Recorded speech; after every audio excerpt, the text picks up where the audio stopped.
What is going on, all of our beautiful Yankee fans? We are back with another, I guess you could say podcast, not really a podcast because they're not going to go on for a country mile, but No. let's get into Hopefully. it.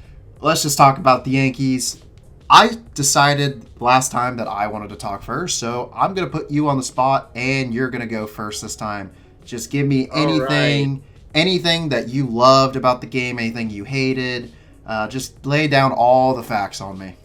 Well, we won, so I can't be too critical about the game. Almost everything went well for us this game, basically. It's weird, when you win 7-0, you're like, "Whoa, how many home runs did Aaron Judge hit today?" And you're like, "None? They hit no home runs?" This was a weird brand of Yankee baseball we never see very often, where they were very aggressive early in the count, because this is a team that usually likes to work counts. And that was the scouting report coming in. This team needs to work counts against Logan Webb and get his pitch count up and get him out of the game. But they were just like, nope, we're going to swing at the first pitch every time. I think they said at one point, 5 of the 10 hits that we had came on first pitches, which was kind of wild. Logan Webb just had a rough game, but also credit to our hitters for taking advantage of him leaving pitches over the plate. It was nice to watch this team play. I genuinely thought there were going to be much more ABS challenges. Watching the spring training games, it was like every single person was like, ABS challenge, ABS challenge, ABS challenge. That pitch is a half inch off the plate, ABS challenge. We only saw one challenge, and then that was it. Nobody else wanted to pull the trigger, despite the fact that it seemed like there was a lot of pitches that potentially could have, but it seemed like they were rather scared not to use them up and be in a situation where there was absolutely nowhere to go. I know you're gonna say, Max Fried pitched well. That's the standard we've come to expect from him. Dude cooked tonight. I thought it was weird to me to watch Giancarlo Stanton actually run for once. He actually looked like he was an athlete again. In previous years, there was that meme where he runs around the bases and Aaron Judge is sitting there at the dugout railing going what are you doing? And the only other thing I'll say is I think Ben Rice played excellent defense at first baseman tonight. It was really nice to watch him just catch a couple balls I think were absolutely scorched off the bat, and I think that was a lot of fun to watch him actually be a solid contributor in this game and get off to a hot start, because we all have high expectations for Ben Rice this year, so it's nice to see him get off to a good start. Yeah, we were just talking about before we even started the video that scoop. I don't remember which hitter it was. It saved what could have been an error. I think it was Chapman, but I could be wrong. He wasn't going to get doubled off, but the fact that Rice even got the scoop off was just peak cinema. Looked good defensively, as you said. Looked great. As you know me too well, you knew I was going to talk about Max Fried. He threw the absolute kitchen sink. He threw fastball, cutter, sinker, curveball, sweeper, changeup, and slider. That is seven different pitches that he threw tonight. Obviously, some more than others. But he looked dominant. He was keeping the Giants off balance. They had no idea what they were going to expect from him. He kept them on their toes, kept them guessing the whole game. Obviously, 6.1 innings, only 2 hits, no earned runs, 1 walk, which was at the beginning of the game to Luis Ariz, out of all people. And then 4 strikeouts, 86 pitches, obviously 0 ERA because didn't allow a run. Then comes in Bird. He looks good. No walks, a strikeout. Hedrick comes in. Bird looked really good. Hedrick gets a strikeout, 1 walk, 1 hit, no runs, no damage done. And then Duvall comes in, 1 inning. Part of that wasn't even his fault because of the cabbie error. I don't really know what happened there, but it didn't really matter because they were winning 7-0. I don't think they were going to come back at that point to score 7 runs in the bottom of the 9th I believe it was it 0 outs or 1 out whenever cabbie had that error? I don't know. Is it 0 or 1? Either way, I don't think it really would have mattered much in the end. It was no outs. It was the first batter of the inning because I just pulled it up on Savant. Okay. Still, don't really think it would have mattered in the end. No. But you just need outs at that point. You don't care. Overall, we talked before starting this video. We both were pretty ecstatic about the results from the Yankees tonight, from both sides of the field, whether it be the pitching or the hitting. Everybody just did their job for the most part. Really, the only blemish, as bizarre as it is, was Aaron Judge going 0 for 5 with 4 strikeouts. But as I told you before the video, though, considering how good of a opening day weekend he had last year, which was just absolutely mental, I think he's allowed to have at least one bad game or at least one bad series. We don't know what he's going to do for the next 2 games. Obviously, he's going to be more than fine. I mean, if anybody's putting stock into one game, I don't know what sport. I don't know what sport they're watching. It's not baseball. It's got to be baseball. It's got to be college football or National Football League because it's not baseball. If we're putting stock into one game, then Kyle Higashioka is Barry Bonds. Then, because I mean, with his spring training a couple of years ago, like he was Barry Bonds. But yeah, Austin Wells looked great at the plate. McMahon looked great at the plate. Jazz did his thing. Cabby did his thing. Stanton looked good at the plate. Rice had 1 hit and 1 walk. Cody had 1 hit. Trent Grisham had that triple, that 2-run triple. Pretty much everybody from top to bottom, from the lineup to the pitching, were all in motion. They were all on the same page.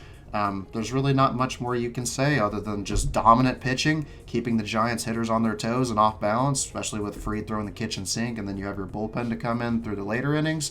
And then the offense set them up in a good spot with a 5 spot in the 2nd inning, and then they got 2 runs in the 5th, and they never looked back. Yeah. I mean, they really took advantage of a guy who is just, he's going to throw a good game against you, and they just tore him apart. I mean, I don't know what else to say. I mean, it was weird to see them win without hitting a home run, but they just it's so weird because we're so used to them winning or dying on the home run, and then stranding people with runners in scoring position and striking out or hitting double plays, and we didn't really see much of that. It was very much the opposite. So, honestly, if this continues, you're not going to hear any complaints out of me. But I know that it's going to change at some point. You know, the ebbs and flows of baseball, it's going to happen. But, you know, we'll see what happens. It's just one game, so I mean, I'm not freaking out or anything. But you know, it's a long season. One game in the books. We're gonna just stop. We undefeated. Let's just leave it at that. Undefeated, 1st place. I think you and I can both admit, though, that if this was in Yankee Stadium instead of the absolute Pacific Ocean monster that is Oracle Park, obviously not the most hitter-friendly ballpark with home runs. I think that it probably would have been a little bit different, but I get what you're saying, is that it definitely felt like as some of the Twitter users say with Cleveland and such, they would call it unethical baseball, if you've ever heard of that term. I mean, there weren't really too many hit there. I mean, there was the last out of the game where Judge caught the ball. That might be a home run at Yankee Stadium, porch wides. Trent Grisham's ball was definitely a home run at Yankee Stadium. The one where he had the triple, that had to have been a home run at Yankee Stadium. So I know the list. I looked at it. It's 4 of them, and it's actually not Yankee Stadium. It's not any of them. So it was... It's Steinbrenner Field. No. So it was the Dodgers, the Angels, the Reds, and then Cleveland. Yeah, it was Cleveland. So, interesting. Yeah. I thought it was out at Yankee Stadium too, but I guess not. So according to StatCast, What was the StatCast on it? I'm gonna scroll down here. I'm on Savant right now, so let me see. Trent Grisham, 105, 391. 390. It's not out. 391. Nope. I see it. Yeah, you're right. Yeah. Great American, Progressive, Angel Stadium, and then also Uniqlo Field at Dodger Stadium. That. Blah, blah, blah. That you just told me before the video, and I was like, huh? I didn't know they changed their name to that. I changed the name apparently. Good luck. Bye. But anyway, I think that's everything that I want to talk about. I mean, I will say this, like I said about the ABS system, I was genuinely surprised that they were very passive with the ABS system. I thought that, Jose Caballero gave us the first ABS challenge, and then he gets it wrong, and then the very next pitch is even worse of a pitch. And he just can't tap his head again at that point. You just have to take it at that point. I'm like, oh no.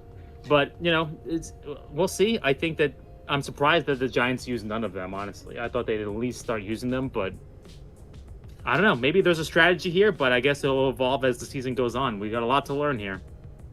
That really feels like that's how the ABS system is going to be this year. There's going to be moments where you have I think it's just for egregious calls now at this point. Yeah. Well, you're going to have that moment like you were talking about where it's I'm going to challenge a clear actual ball that I think is just...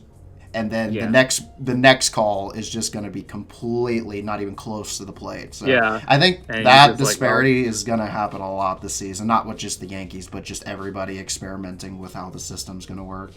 I think that in spring training we saw people be very liberal with them because it's like, well, who cares? Like, I'm going to use them, but now it's going to be a lot more. It's going to be a lot more mathematical, kind of like how we see challenges from managers, like Boone, for instance. Well, outside of this game, which I think we pretty much already covered everything because the Giants didn't really do diddly squat offensively. If they didn't do diddly poo offensively. Are there any final thoughts that you have going into Friday's game with Schlittler versus Ray? No, not really. I'm excited to see Cam get back out there and actually have a start at the beginning of the season again. I'm excited to see him go out there and see what we can do because the last time we saw him pitch was, I think, a game where he thinks he probably should have pitched a little bit better because I think he had a pretty good game against the Blue Jays, but just didn't get the result he wanted to. I think that he wants to put that behind him now, so we'll see. Like, he pitched that Red Sox game and he was a monster, but then, like, the Blue Jays game was just kind of like, it's okay. So we'll see. But I'm excited. Robbie Ray, always a tough customer. I mean, we know Robbie Ray very well, so hopefully we'll do pretty well against him. Yeah, and I imagine Aaron Judge is not going to have another 0 for 5, but, you probably saw me tweet this before on X, and I've said it many, many times. Whatever that is.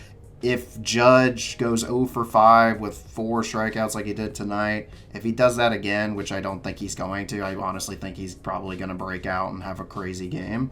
But in the case that he doesn't, as long as the other hitters have his back and they win, if Judge went 0 for 20 or something in the World Series, but the team ends up carrying him and finding a way to win, so be it. The only thing I care about, I don't really care about narratives at this point because they're fruitless to me. I only care about if the team wins and they succeed. That's the only thing that should matter, and I think that's the only thing that should matter for every fan base in general. But as you know, that's not how the discourse is on social media apps like TikTok and Instagram. Everybody's trying to argue and say someone sucks or someone's better than one another. So at the end of the day, if they win games, I don't care. Keep the train moving forward. I mean, look, the statistics tell you that Aaron Judge is a very good hitter, and I don't care who. I don't like if you're trying to argue against that point, then we're not going to agree on anything. But he's a very good hitter. The statistics tell you that odds are is he will not go 0 for 5 again. Like, I think that you're betting the wrong thing there. Like, I think that he's going to get his first hit, but I mean, at the same point, like, you and I care about individual accolades just because we know he's great and we want to see him achieve the greatness we know he's capable of. But if the team wins, like, I mean, look, he can go 0 for 6 with 6 strikeouts, and like, I won't lose any sleep if the team wins. Like, winning is the ultimate deodorant. We all know this. Yeah, if you keep winning, I know people like to say this a lot. They get mad when the team loses. Like, instead of sweeping, they just win the series. But like, I don't even care about that because I understand even against the worst teams, baseball is such an incredibly difficult sport to sweep even the worst teams. As long as you're winning series, I do not care because I understand how difficult it is to sweep on a regular basis. So you just got to keep winning. And you're going to make me happy. You're going to obviously make you happy. And I feel like a lot of other Yankee fans will be happy too as long as they just keep winning games. So good start to the season. If you win 2 out of every 3 games, that's a crazy record. Like, that's the most wins in history. If you win 2 out of every 3 baseball games or 3 out of every 4, you've broken the record. So, I mean, I personally think that's pretty good. I would have to agree with you. I could not disagree with that. You don't have to win all 3 games all the time. Yes. Yes, I am in a complete agreement too, and I wish everybody was too, but there's always going to be that select crowd that doesn't agree with it for whatever reason. They expect the team to sweep everybody, and I'm like, guys, that's just not how baseball is cracked up to be. That's just not how this sport works. In a long 162-game season, that's not going to happen every time. It's just not. So It not the way it works. I'm sorry. This is such a weird game, man. It's just weird things happen.